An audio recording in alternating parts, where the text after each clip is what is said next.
नमस्कार साथियों, स्वागत है आपका एक कैंपस के YouTube चैनल पे। मैं नवीन हाजिर हूँ एक नए वीडियो के साथ। दोस्तों, पद्मिनी की कहानी को लेकर आपका इंतज़ार आज ख़त्म होता है।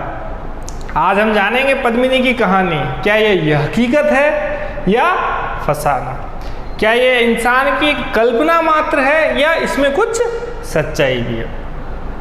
दोस्तों, ये कहानी जानने से पहले जानते हैं एक किताब के बारे में, जहां हमें सबसे पहले पद्मिनी की कहानी का उल्लेख मिला था।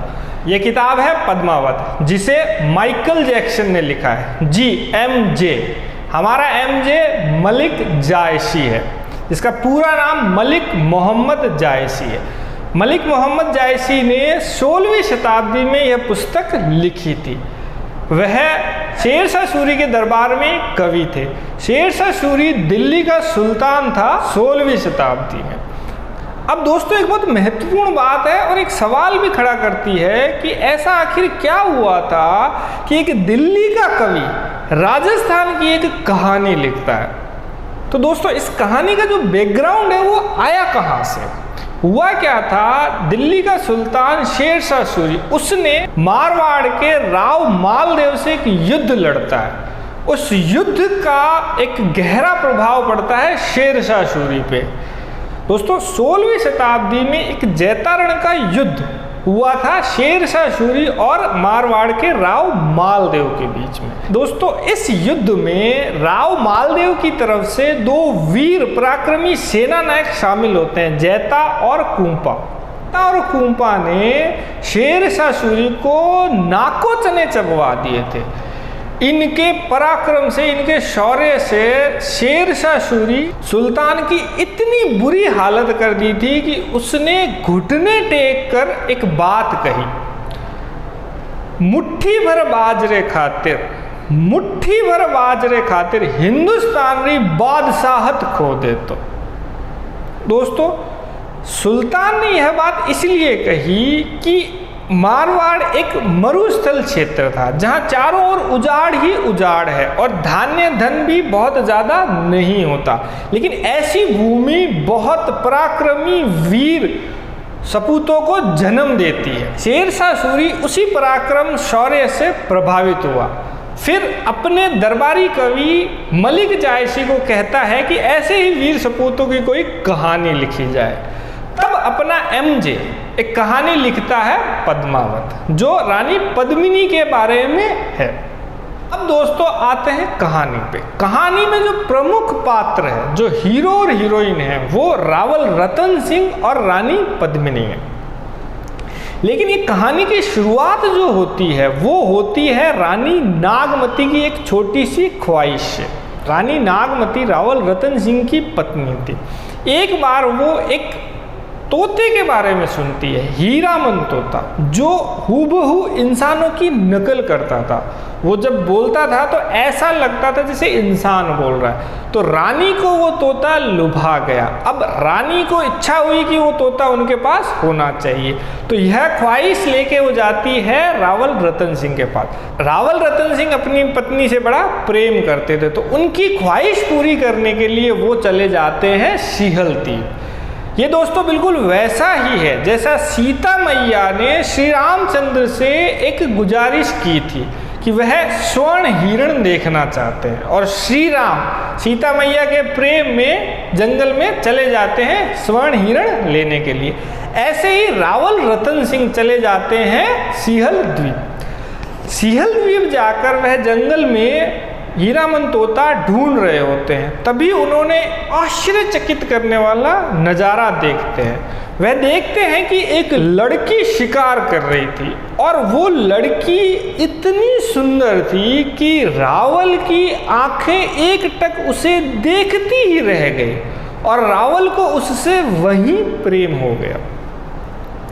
फिर रावल रतन सिंह के मन में सवाल आता है कि यह विश्व सुंदरी है कौन, इससे मिलना बहुत ज़रूरी है। उन्हें उसी समय उससे प्रेम हो गया था। फिर जब रावल रतन सिंह को पता चलता है कि यह सिहल द्वीप की राजकुमारी है और राजा गंधर्वसेन और रानी चंपावती की पुत्री है, तो रावल रतन गंधर्व श्रेणी के दरबार में चले जाते हैं। वहाँ वह अपना परिचय देते हैं गंधर्व श्रेणी से और अपनी ख्वाहिश को उनके सामने रखते हैं कि वह उनकी पुत्री से विवाह करना चाहता है। गंधर्व श्रेणी को जब पता चलता है कि रावल मेवाड़ के राजा है तो वह बहुत खुश होते हैं और खुशी खुशी अपनी पुत्री का विवाह रावल के साथ कर देते हैं। इस बात से रावल बहुत खुश होते हैं और अपनी पहली रानी नागमती को एक संदेश भेजते हैं कि आपके लिए मैं एक तोहफा लेके आ रहा हूँ। जब रानी नागमती को यह खबर मिलती है तो वह बहुत खुश होती है और भव्य स्वागत की तैयारियों में लग जाती है। फिर रावल रतन सिंह सिंहल द्वीप से चित्तौड़ की ओर निकल जाते हैं। जब रावल और रानी पद्मिनी चित्तौड़ के दुर्ग में पहुंचते हैं तो रानी नागमती उनका भव्य स्वागत करती है, लेकिन जैसे ही वे रावल रतन सिंह को देखती है वह वहीं शॉक हो जाती है। उसके तोते उड़ जाते हैं। वह उम्मीद कर रही थी कि रावल उससे प्रेम करते हैं और उसके लिए हीरामन तोता लेके आ रहे हैं, लेकिन रावल उनके लिए जो तोहफा लेके आए वो थी उनकी सौतन। रानी नागमती जैसे तैसे उनका स्वागत करती है और उन्हें अंदर लेके जाती है। अब रानी पद्मिनी ने अपने सौंदर्य से सभी को प्रभावित कर दिया था। सभी उनके रूप को देख के मंत्रमुग्ध हो जाते हैं। पद्मिनी ना केवल सुंदर थी बल्कि बहुत बुद्धिमान भी थी। वह बहुत ही जल्द रावल के दरबार में अपना एक विशेष स्थान प्राप्त कर लिया था। दरबार में सभी लोग उनके रूप से, उनके सौंदर्य से प्रभावित थे। रावल रतन सिंह के दरबार में एक संगीतज्ञ भी था, राघव चेतन। राघव चेतन जब रानी पद्मिनी को देखता है तो वह भी उनके सौंदर्य, उनके रूप से इतना प्रभावित होता है कि वह उसी समय उन पर अपना दिल हार बैठता है। अब ये जो राघव चेतन था इसे तंत्र विद्या भी आती थी। यह तांत्रिक भी था और यह कभी कभी काला जादू भी करता था। अब रानी पद्मिनी के रूप से प्रभावित होकर यह उन पर काला जादू करना शुरू कर देता है। यह बात रावल रतन सिंह को पता चलती है। वह बहुत क्रोधित होते हैं और राघव चेतन को देश निकाला दे देते हैं। राघव चेतन अपना सा मन लेकर चित्तौड़ से निकल जाता है। यहाँ पर हम एक बात कह सकते हैं, कुछ लोगों की दिल लगी उनके दिल में ही रह जाती है और यह दिल लगी दिल जली में बदल जाती है। तो राघव चेतन के साथ भी कुछ ऐसा ही हुआ। उसकी दिल लगी दिल जली में बदल गई।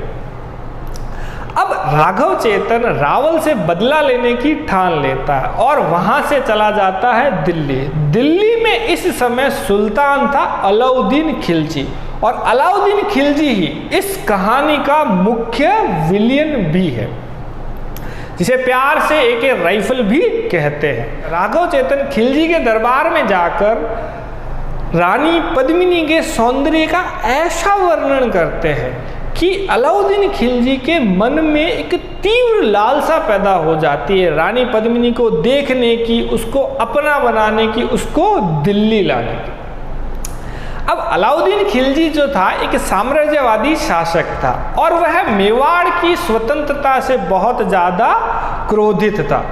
अब वह पहले से ही चित्तौड़ से खार खाया हुआ था, तो उसे एक और कारण मिल गया जिससे वह चित्तौड़ पे आक्रमण करता है। तो खिलजी ने उसी समय अपनी सेना को कूच करने के लिए कह दिया और खुद भी सेना के साथ में चित्तौड़ के दुर्ग के बाहर अपना डेरा लगा देता है। अलाउद्दीन खिलजी लगभग 8 महीने ऐसे ही डेरा लगाए बैठा रहता है। अंत में वह बिल्कुल परेशान हो जाता है और रावल के पास एक संदेश पहुंचाता है कि वह उनकी रानी पद्मिनी से एक बार मिलना चाहता। जब रावल रतन सिंह के पास ये संदेश पहुंचता है तो वह बहुत क्रोधित होते हैं, उनका खून खौलने लगता है कि रानी पद्मिनी चित्तौड़ की रानी है, कोई नुमाइश की वस्तु नहीं है।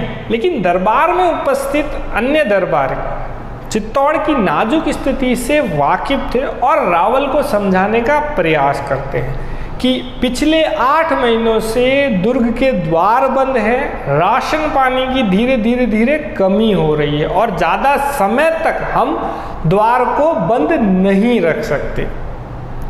अब जब रानी पद्मिनी को यह बात पता चलती है तो वह भी रावल को समझाती है। अंत में रावल मान जाते हैं, लेकिन रावल एक शर्त रख देते हैं कि वह अलाउद्दीन खिलजी को पद्मिनी से मिलने नहीं देंगे, बल्कि केवल उनका अक्ष दिखाएंगे। अब यह संदेश जाता है अलाउद्दीन खिलजी के पास। अलाउद्दीन खिलजी बड़ी खुशी खुशी हाँ कर देता है। फिर वह अपने कुछ अंगरक्षकों को लेकर चित्तौड़ के दुर्ग में प्रवेश करता है। रावल उसका बड़े आदर से स्वागत करते हैं और उससे चित्तौड़ के दुर्ग में स्थित एक तालाब के पास लेके जाते हैं। उस तालाब के बीच में एक महल बना हुआ था जिसका नाम आज पद्मिनी महल है। रानी पद्मिनी उसी महल में बैठी होती है और अब अलाउद्दीन खिलजी को रानी पद्मिनी का अक्ष तालाब के पानी में दिखाया जाता है। अलाउद्दीन खिलजी रानी के अक्ष को देखकर मोहित हो जाता है और उसकी लालसा और तीव्र हो जाती है। वह मन ही मन ठान लेता है कि अब तो रानी को दिल्ली लेकर ही जाएगा। अब रावल रतन सिंह अलाउद्दीन खिलजी को छोड़ने के लिए बाहर आते हैं। तब चालाकी से अलाउद्दीन खिलजी रावल रतन सिंह को बंदी बना लेता है और चित्तौड़ दुर्ग में एक संदेश भेजता है कि यदि रावल की सलामती चाहते हो तो रानी पद्मिनी को उसे सौंप दो। यह बात सुन गोरा और बादल आग बबूला हो जाते हैं और तुरंत सेना को निर्देश देते हैं युद्ध के लिए। अब यह बात जब रानी पद्मिनी को पता चलती है तो वह बहुत दुखी होती है और साथ ही साथ क्रोधित भी होती है। वह सभी दरबारियों और गोरा और बादल से बात करती है। सभी बहुत चिंतित थे। उस समय रानी पद्मिनी फिर एक बार अपनी बुद्धिमत्ता का परिचय देती है। रानी एक युक्ति निकालती है कि क्यों ना अलाउद्दीन खिलजी को हाँ कर दी जाए और एक शर्त लगा दी जाए कि रानी पद्मिनी आने को तैयार है, लेकिन अपने साथ वो 1600 दासियां लेकर आएगी और उन दासियों के स्थान पे पालकियों में मेवाड़ के सैनिक होंगे। यह बात सुन गोरा और बादल बहुत खुश होते हैं और रानी की बात को मान जाते हैं। अब रानी अपने संदेश को शर्त के साथ में अलाउद्दीन खिलजी के पास भेज देती है। अलाउद्दीन खिलजी को जब पता चलता है कि रानी आने को तैयार है तो वो बड़ा खुश होता है और बगैर कुछ सोचे शर्त को मान जाता है। अब रानी के लिए 1600 पालकियां तैयार की जाती है और उन पालकियों में मेवाड़ के वीर सैनिकों को बिठाया जाता है। रानी इन 1600 पालकियों के साथ में जब अलाउद्दीन खिलजी के शिविर में पहुंचती है तो इन पालकियों में बैठे सैनिक अचानक से मौका देखकर अलाउद्दीन खिलजी की सेना पर हमला कर देते हैं और गोरा और बादल रावल को छुड़ा के चित्तौड़ दुर्ग ले आते हैं। यह बात सुन अलाउद्दीन खिलजी आग बबूला हो जाता है और तुरंत चित्तौड़ पे चढ़ाई कर देता है। यह युद्ध 1303 ईस्वी में हुआ था। इस युद्ध में गोरा बादल और रावल रतन सिंह ने अद्भुत शौर्य का प्रदर्शन किया, लेकिन अलाउद्दीन खिलजी की सेना बड़ी थी और बहुत ताकतवर थी। इस कारण गोरा और बादल लड़ते लड़ते युद्ध में वीरगति को प्राप्त हो जाते हैं और रावल केसरिया कर लेते हैं। फिर रानी पद्मिनी अपनी अस्मिता को बचाने के लिए सभी अपनी दासियों के साथ अग्निकुंड में जौहर कर लेती है। अलाउद्दीन खिलजी युद्ध जीतने के बाद जब चित्तौड़ दुर्ग में प्रवेश करता है तो उसे चारों ओर सिर्फ राख ही राख और खून से सनी तलवारें मिलती है। अलाउद्दीन खिलजी युद्ध जीत कर भी युद्ध हार जाता है। तो दोस्तों यह थी कहानी रानी पद्मिनी की। अब आते हैं हमारे सबसे बड़े सवाल पे कि ये हकीकत है या फसाना। अब दोस्तों इस बात को लेकर राजस्थान के जो प्रमुख इतिहासकार हैं उनमें मतभेद है। कुछ इस कहानी को सही मानते हैं और कुछ इस कहानी को केवल कल्पना मानते हैं। अब सूर्यमल मिशन यह जो है यह इस कहानी को केवल कल्पना मानते हैं, जबकि दशरथ शर्मा वो इस कहानी को ऐतिहासिक मानते हैं। तो दोस्तों यह कहानी हकीकत है या फसाना, यह इतना महत्वपूर्ण नहीं है। यह ज़्यादा महत्वपूर्ण है कि यह कहानी हमें हमारी संस्कृति, हमारे मूल्यों का एहसास कराती है और हमारे अंदर एक प्रेरणा का संचार करती है। तो दोस्तों आप बहुत बहुत धन्यवाद।